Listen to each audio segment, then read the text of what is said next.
La Bible en un an, la 234e journée, le livre de Jérémie, chapitre 50, verset 35, au chapitre 51, verset 40, le livre des psaumes, chapitre 37, verset 27 à 40, le livre des proverbes, chapitre 21, versets 17 et 18. La première épître aux Corinthiens, chapitre 10, verset 23 au chapitre 11, verset 1. Jérémie, chapitre 50.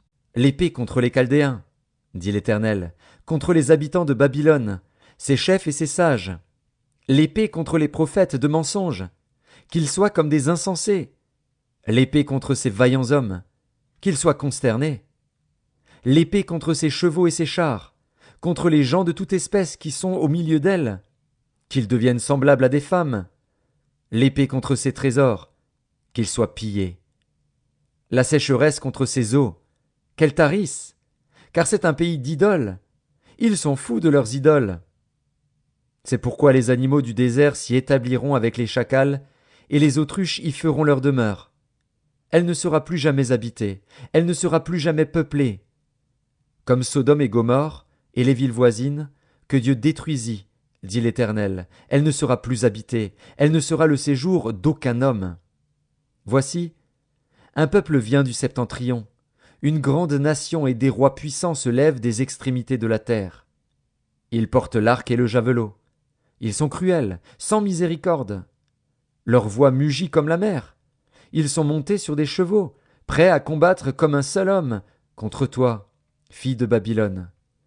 Le roi de Babylone apprend la nouvelle, et ses mains s'affaiblissent. L'angoisse le saisit, comme la douleur d'une femme qui accouche. Voici, tel qu'un lion, il monte des rives orgueilleuses du Jourdain contre la demeure forte. Soudain je les en chasserai, et j'établirai sur elles celui que j'ai choisi. Car qui est semblable à moi? Qui me donnera des ordres? Et quel est le chef qui me résistera? C'est pourquoi écoutez la résolution que l'Éternel a prise contre Babylone, et les desseins qu'il a conçus contre le pays des Chaldéens. Certainement on les traînera comme de faibles brebis, certainement on ravagera leur demeure. Au bruit de la prise de Babylone, la terre tremble, et un cri se fait entendre parmi les nations. Jérémie, chapitre 51.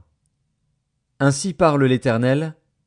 Voici, je fais lever contre Babylone et contre les habitants de la Chaldée un vent destructeur. J'envoie contre Babylone des vanneurs qui la vanneront, qui videront son pays. Ils fondront de toutes parts sur elle, au jour du malheur. Qu'on tende l'arc contre celui qui tend son arc, contre celui qui est fier dans sa cuirasse. N'épargnez pas ces jeunes hommes, exterminez toute son armée. Qu'ils tombent blessés à mort dans le pays des Chaldéens, percés de coups dans les rues de Babylone. Car Israël et Juda ne sont point abandonnés de leur Dieu, de l'Éternel des armées, et le pays des Chaldéens est rempli de crimes contre le Saint d'Israël. Fuyez de Babylone, et que chacun sauve sa vie, de peur que vous ne périssiez dans sa ruine. Car c'est un temps de vengeance pour l'Éternel. Il va lui rendre selon ses œuvres. Babylone était dans la main de l'Éternel une coupe d'or, qui enivrait toute la terre. Les nations ont bu de son vin. C'est pourquoi les nations ont été comme en délire. Soudain Babylone tombe, elle est brisée. Gémissez sur elle, prenez du baume pour sa plaie. Peut-être guérira-t-elle. Nous avons voulu guérir Babylone, mais elle n'a pas guéri. Abandonnons-la, et allons chacun dans son pays. Car son châtiment atteint jusqu'aux cieux, et s'élève jusqu'aux nues. L'Éternel manifeste la justice de notre cause. Venez, et racontons dans Sion l'œuvre de l'Éternel, notre Dieu. Aiguisez les flèches, saisissez les boucliers. L'Éternel a excité l'esprit des rois de Médie, parce qu'il veut détruire Babylone. Car c'est la vengeance de l'Éternel, la vengeance de son temple. Élevez une bannière contre les murs de Babylone. Fortifiez les postes, placez des gardes, dressez des embuscades. Car l'Éternel a pris une résolution, et il exécute ce qu'il a prononcé contre les habitants de Babylone. Toi qui habites près des grandes eaux, et qui as d'immenses trésors, ta fin est venue, ta cupidité est à son terme. L'Éternel des armées l'a juré par lui-même. Oui, je te remplirai d'hommes comme de sauterelles, et ils pousseront contre toi des cris de guerre. Il a créé la terre par sa puissance, il a fondé le monde par sa sagesse, il a étendu les cieux par son intelligence. À sa voix, les eaux mugissent dans les cieux, il fait monter les nuages des extrémités de la terre, il produit les éclairs et la pluie, il tire le vent de ses trésors. Tout homme devient stupide par sa science, tout orfèvre est honteux de son image taillée. Car ces idoles ne sont que mensonges, il n'y a point en elles de souffle. Elles sont une chose de néant, une œuvre de tromperie. Elles périront quand viendra le châtiment. Celui qui est la part de Jacob n'est pas comme elle, car c'est lui qui a tout formé, et Israël est la tribu de son héritage. L'Éternel des armées est son nom. Tu as été pour moi un marteau, un instrument de guerre. J'ai brisé par toi des nations, par toi j'ai détruit des royaumes. Par toi j'ai brisé le cheval et son cavalier. Par toi j'ai brisé le char et celui qui était dessus. Par toi j'ai brisé l'homme et la femme. Par toi j'ai brisé le vieillard et l'enfant. Par toi j'ai brisé le jeune homme et la jeune fille. Par toi j'ai brisé le berger et son troupeau. Par toi j'ai brisé le laboureur et ses bœufs. Par toi j'ai brisé les gouverneurs et les chefs. Je rendrai à Babylone et à tous les habitants de la Chaldée tout le mal qu'ils ont fait à Sion sous vos yeux, dit l'Éternel. Voici, j'en veux à toi, montagne de destruction, dit l'Éternel, à toi qui détruisais toute la terre. J'étendrai ma main sur toi, je te roulerai du haut des rochers, et je ferai de toi une montagne embrasée. On ne tirera de toi ni pierre angulaire, ni pierre pour fondement, car tu seras à jamais une ruine, dit l'Éternel. Élevez une bannière dans le pays, sonnez de la trompette parmi les nations, préparez les nations contre elles, appelez contre elles les royaumes d'Ararat, de Mini et d'Ashkénaz, établissez contre elles des chefs, faites avancer des chevaux comme des sauterelles hérissées. Préparez contre elles les nations, les rois de Médie, ses gouverneurs et tous ses chefs, et tout le pays sous leur domination. La terre s'ébranle, elle tremble, car le dessein de l'Éternel contre Babylone s'accomplit. Il va faire du pays de Babylone un désert sans habitants. Les guerriers de Babylone cessent de combattre, ils se tiennent dans les forteresses. Leur force est épuisée, ils sont comme des femmes. On met le feu aux habitations, on brise les barres. Les courriers se rencontrent, les messagers se croisent, pour annoncer au roi de Babylone que sa ville est prise par tous les côtés, que les passages sont envahis, les marais embrasés par le feu, et les hommes de guerre consternés. Car ainsi parle l'Éternel des armées, le Dieu d'Israël. La fille de Babylone est comme une aire dans le temps où on la foule. Encore un instant, et le moment de la moisson sera venu pour elle. Nebuchadnezzar, roi de Babylone, m'a dévorée, m'a détruite. Il a fait de moi un vase vide. Tel un dragon, il m'a englouti, il a rempli son ventre de ce que j'avais de précieux. Il m'a chassé. Que la violence envers moi et ma chair déchirée retombent sur Babylone, dit l'habitante de Sion. Que mon sang retombe sur les habitants de la Chaldée, dit Jérusalem. C'est pourquoi ainsi parle l'Éternel. Voici, je défendrai ta cause, je te vengerai. Je mettrai à sec la mer de Babylone, et je ferai tarir sa source.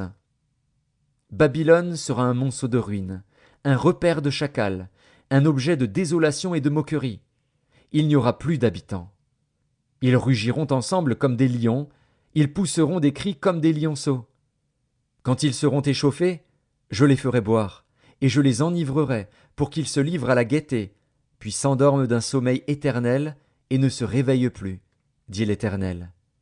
Je les ferai descendre comme des agneaux à la tuerie, comme des béliers et des boucs. Psaume 37. Détourne-toi du mal, fais le bien, et possède à jamais ta demeure, car l'Éternel aime la justice, et il n'abandonne pas ses fidèles, ils sont toujours sous sa garde, mais la postérité des méchants est retranchée. Les justes posséderont le pays, et ils y demeureront à jamais. La bouche du juste annonce la sagesse, et sa langue proclame la justice. La loi de son Dieu est dans son cœur, ses pas ne chancellent point. Le méchant épie le juste, et il cherche à le faire mourir. L'Éternel ne le laisse pas entre ses mains, et il ne le condamne pas quand il est en jugement. Espère en l'Éternel, garde sa voie, et il t'élèvera pour que tu possèdes le pays, tu verras les méchants retranchés. J'ai vu le méchant dans toute sa puissance, il s'étendait comme un arbre verdoyant, il a passé, et voici, il n'est plus. Je le cherche, et il ne se trouve plus. Observe celui qui est intègre, et regarde celui qui est droit, car il y a une postérité pour l'homme de paix. Mais les rebelles sont tous anéantis, la postérité des méchants est retranchée. Le salut des justes vient de l'Éternel, il est leur protecteur au temps de la détresse. L'Éternel les secourt et les délivre, il les délivre des méchants et les sauve, parce qu'ils cherchent en lui leur refuge. Livre des Proverbes, chapitre 21.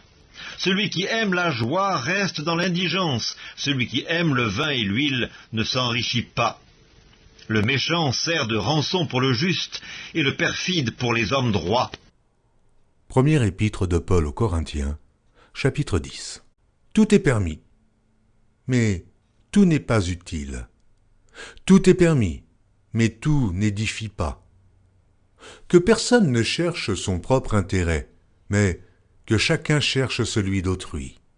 Mangez de tout ce qui se vend au marché, sans vous enquérir de rien par motif de conscience. Car la terre est au Seigneur et tout ce qu'elle renferme.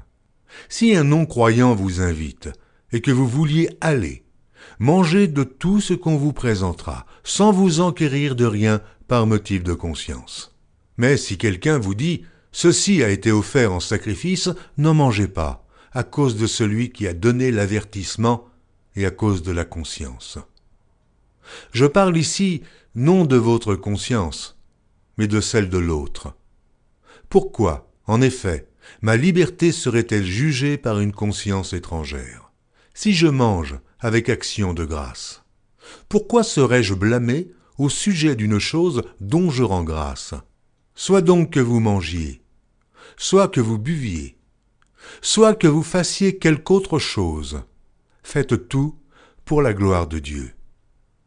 Ne soyez en scandale ni aux Grecs, ni aux Juifs, ni à l'Église de Dieu, de la même manière que moi aussi je m'efforce en toutes choses de complaire à tous, cherchant non mon avantage, mais celui du plus grand nombre, afin qu'ils soient sauvés.